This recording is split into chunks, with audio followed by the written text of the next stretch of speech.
akkam jirtu qomoo koo yaaraa kitaabni abbichuu kunoo dhufee jira. Kitaaba abbichuun harka isaan barreesse ittiin nu barsiisuuf kunoo nuuf maxxanse. Bitannee dubbisuun irraa waa baranna maanaa ida'amus achirraa hubanna. Ida'amuun maalii mee maali hiikkisaa kitaabicha keessaa arganna maanaasaa. Falaasama gadaan nu utubee lafee ormi cabse jaalalaan dhidhiibe. Ida'amaa jedhee ida'amuu labsee qeerroo kaabaa kibbaan tokkummaan kakaase. Oromoon hammataadha hammateetu jiraata saba kamuu jaallateetu oromummaa saalaata. Akka duudhaa gadaatiin moggaasaadhaan fudhatee guddifachaan hammatee oromummaa saalaate. Kan gadaa bar addumaa ormaaf eenyummaa laata jibbaaf hammeenyan beekuu hammateetu jiraata. Oromoon koo arjaadha doqnoomee naman jibbuu hammatee hunda baataa jibbaan ofirraan dhiibu.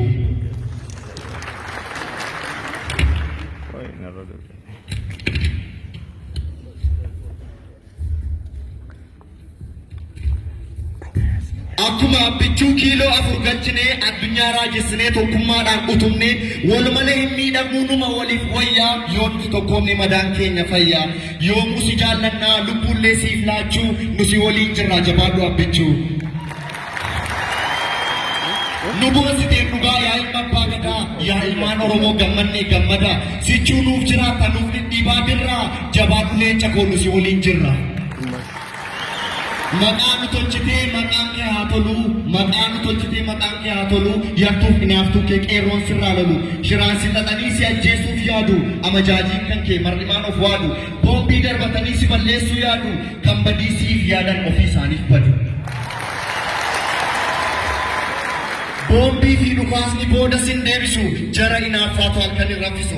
Akbar har'a miti durumaanuu goota shira jara sanii gootummaadhaan moota.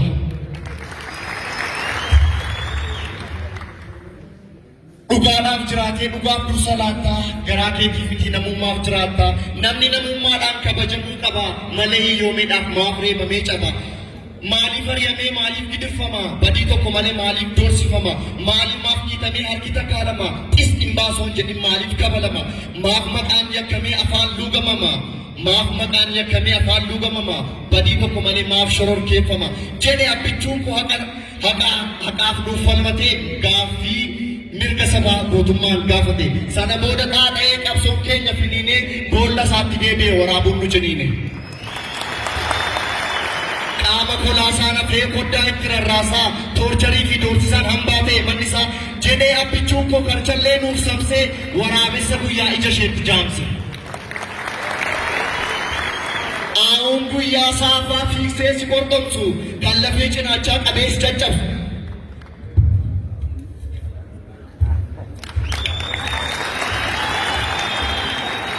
Dhiiga akka bishaanii jiksee si sooratu kan qeetti dhufee si nyaachuuf oolatu kan aayyoo ulfi baattu garaa keessatti ajjeesu kan ilmatti dhukaasu osoo haati deessu osoo lubbuudhaan jirru luka namarraa kutu osoo iji si laalu sareen kan foon si nyaatu kan elektirikiidhaan qaamni kee laamsheeffamu lakkii dubbadhee fitu himuuf hin danda'amu. Kan baajata Itoophiyaa Suwiis baankiitti geessu uummata biyyattii beelaan kan bobeessu kan dooniif xiyyaara adeettiin nagadu kan rasaasaaf boombiin lammii nagaa waadu kan qabeenya biyyaa afaan guutee nyaatu haadha hiyyeessaa saamee ciisee kan sooratu yoo barbaade hidhee yookaan kan kolaasu barataa dareetti dhiiga kan lolaasu akkuma fedha isaatti ajjeesee jiraate maqaa biyyattiitiin qarshii liqeeffate kaase naannoo seenuu gotee baqate.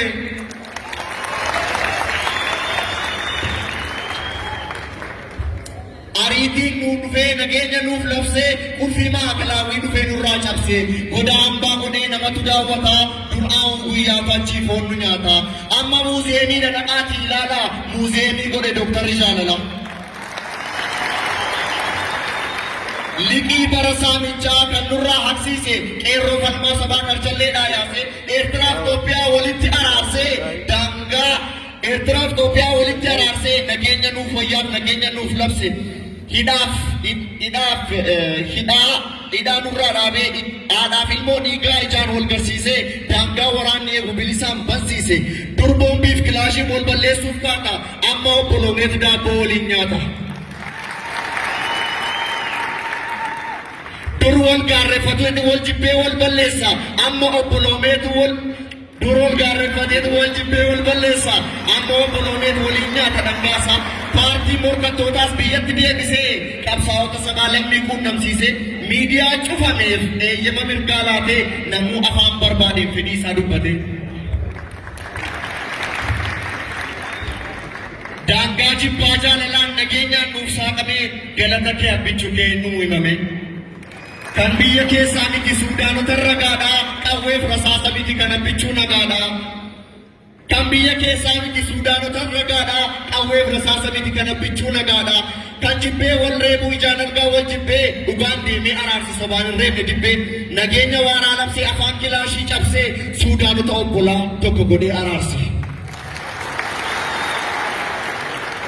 Ergamaa nageenyaa jedhamee waamamaa Suudaan Kaartuumitti akkasiin beekama. Ergamaa nageenyaa jedhamee waamamaa Suudaan Kaartuumitti akkasiin beekama.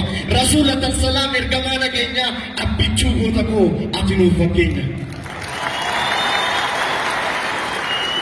Jibuutiif Eertiraas jaarsummaa dubbatee walitti araarse waraanni dhaabatee nageenya waaraa labse. Abbichuu akka Maandeellaa akka Chee Guveeraa ilmi abbaa gadaa addunyaan bareera. Ishoo baga gammanne Noobeelii badhaafame maqaan shororkeessummaa Oromoo irraa kaafame. Oromoon biyya bulchuu biyyi mancaatee baddii dirrii ishee luqqee mogoleen ishee dhiigdii dandeettii isaan qabu akkamiin biyya bulchaa Oromoon soba qaba soba qofa sobee qofaan didichaa osoo manuun jedhanii kunoo biyya bulchine biyya diigamuuf baate diiggaa jalaa oolchine. Biyyi kun ni diigamti nageenyi jiraatu Oromoon kiiloo 4 tasa seenee qubatu osoo manuun jedhanuu kiiloo 4 seenneerra nageenya labsuu keenyaaf Noobeelii arganneerra. Seenaa Itoophiyaa keessaa kan abbichuu jalqabaa kan abbaan ifaan dhaale gootichi abdiin saba yaa mootii shanan dhibee yaadachi bunaaf dammaa abbichuun nuuf gumaa jite tokkicha qixxeekuma. Yaa mootii shanan dhibee yaadachi bunaaf dammaa abbichuu nuuf guddiste tokkicha qixxeekuma. Yaa dooktar nuuf jabaadhu imaanaa baay'ee baatte tasaa akka hin daganne waan harmeen keessi hin jalle. Ofii osoo hin baratin harmeen keessi barsiifte umurii waggaa 7 mul'ata keessiif himte biyya kee qofaaf miti si eega Afriikaanii aayyoon kees kanaaf jette ittiin nangaraanii.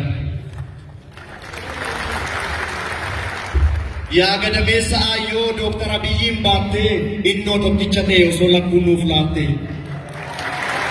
Ilma cimaa nuuf laattee ummataaf kan jiraatu gooftaan ardii fi samii jannata siif haa laatu.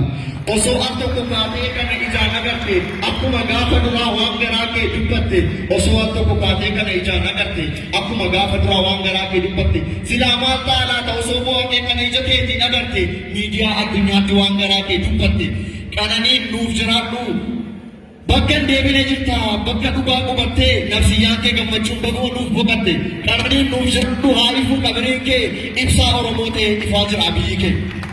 Qananiin nuuf jiraadhu haa ifu qabiriin kee ibsaa Oromoo ta'e ifaa jira biyyi kee. Yaa haadha abbichuu jannatal firdoos ciisii mul'ata onnee keetii gammachuu irraan jiisii. Gammadaa yaa abbaa fiixaa Abii injifateera ijaan arguu baattanis kunoo milgaan galeera. Gammadaa yaa abbaa fiixaa Abii injifateera ijaan arguu baattanis kunoo milgaan galeera. Bishaan dugda keessanii nuun dugda nu jabeessa isin yaa abbaa abbichuu arshii jannataa ciisa. Atis jiraadhu abbichuu nu si jaallanna dhugaa amma ni si jaallannu Rabbi qofatu arga. Ati ummata kee lubbuu qabdu laatta mee ummata kee irraa atoo maal haa jetta. Himadhu waan feete yoo barbaaddes lubbuu yoo aarsaa siif ta'e nuunomtuu nu gubu umrii nuuf dheeradhu yoomuu nu boosita inaaftota kan kee dachaadhaan dursita. Inaaftota isaa dachaadhaan dursa abbichuun umrii nuuf dheeradhu yoomuu nu boosita inaaftota kan kee dachaadhaan dursita. Abbichuu abbaa dhugaa sin bararsiifadha ija budaa jalaa eessa si dhokfadha. Anabdii Geetaachoo sanyii abbichuuti kan limmuun biqilchee ilma sanyii mootii karaa ulaa deebanaa isiniin jaalladha galatooma.